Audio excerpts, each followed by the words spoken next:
दोस्तों, अगर आप भी किसी एग्जाम की तैयारी करते हो या जीवन में कठिन परिस्थितियों का सामना कर रहे हो तो आपको ये 3 स्टोरी जरूर सुननी चाहिए जो आपको एक बार फिर से ये एहसास दिला देगी कि कठिन परिश्रम और पक्के इरादे से सब कुछ मुमकिन है। अगर आपका इरादा लोहे से भी मजबूत है तो आप कुछ भी पा सकते हो, कुछ भी। आईएएस एग्जाम देश की सबसे कठिन एग्जामों में से एक माना जाता है। एग्जाम टफ होने के कारण ज्यादातर स्टूडेंट्स का पेशेंस इस एग्जाम की तैयारी के दौरान जवाब दे जाता है। जीवन में कुछ विपरीत परिस्थितियों के कारण स्टूडेंट्स इस एग्जाम की तैयारी छोड़ देते हैं, लेकिन उन्हीं में से कुछ ऐसे गिने चुने स्टूडेंट्स भी होते हैं जो अपने मजबूत इरादों के दम पर शारीरिक रूप से कमजोर होने के बावजूद भी अपने लक्ष्य तक पहुंचते हैं। जन्म से ही 100% नेत्रहीन था बाला नागेंद्रन, लेकिन फिर भी यूपीएससी क्लियर करके 659 रैंक हासिल की। भले ही बाजार में यूपीएससी सिविल सर्विस की तैयारी के लिए बहुत सारा स्टडी मटेरियल उपलब्ध हो, मगर नेत्रहीन विद्यार्थियों के लिए आज भी बहुत कम विकल्प है। वैसे भी नेत्रहीन लोगों को रोजमर्रा के काम करने में काफी कठिनाइयों का सामना करना पड़ता है, लेकिन जब दिल में जोश हो, इरादे मजबूत हो तो इंसान हर कठिनाइयों को पार कर लेता है। और इसका सबसे सटीक एग्जाम्पल है बाला नागेंद्रन। बाला नागेंद्रन जन्म से ही 100% नेत्रहीन थे। वे 9th से ही आईएएस बनने की ड्रीम को लेकर सीरियस थे। हालांकि उन्होंने अब तक 3 बार इस एग्जाम को क्लियर कर चुके हैं। सेकेंड स्टोरी है ईरा सिंघल की। यूपीएससी में हासिल की फर्स्ट रैंक 2014।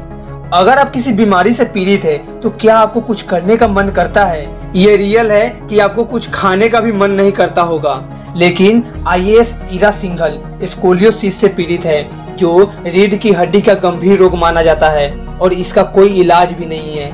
इस बीमारी के कारण इंसान को रोजमर्रा के काम करने में कई तरह की दिक्कतों का सामना करना पड़ता है, लेकिन ईरा ने कभी भी अपनी विकलांगता को अपने सपनों के मार्ग में बाधा नहीं बनने दिया। ईरा सिंघल ने 2014 में यूपीएससी सिविल सेवा परीक्षा की सामान्य श्रेणी में टॉप किया। उससे पहले भी 3 बार यूपीएससी में सिलेक्शन होने के बाद भी उन्हें उनकी बीमारी के कारण कोई सर्विस अलाउड नहीं की गई। उन्हें अपने ही हक के लिए मुकदमा भी लड़ना पड़ा। थर्ड स्टोरी पूर्णा चौधरी की। यूपीएससी में हासिल की 286 रैंक 2019।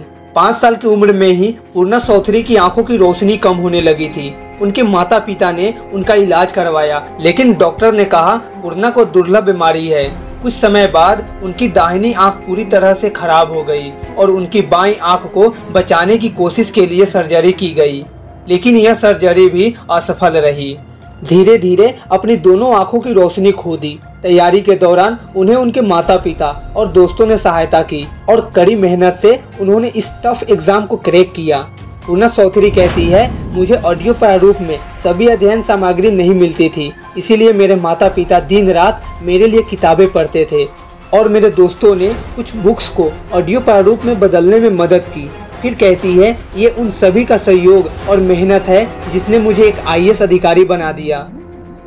अब ऐसी कहानी के बाद और क्या सुनना चाहोगे? जो फिजिकली कमजोर हो, जिसके पास किसी वर्ड को देखने के लिए आंखें ना हो, वैसा इंसान अपनी मनचाहा ड्रीम पा सकता है, तो आपके पास सब कुछ होने के बाद भी क्यों नहीं पा सकते?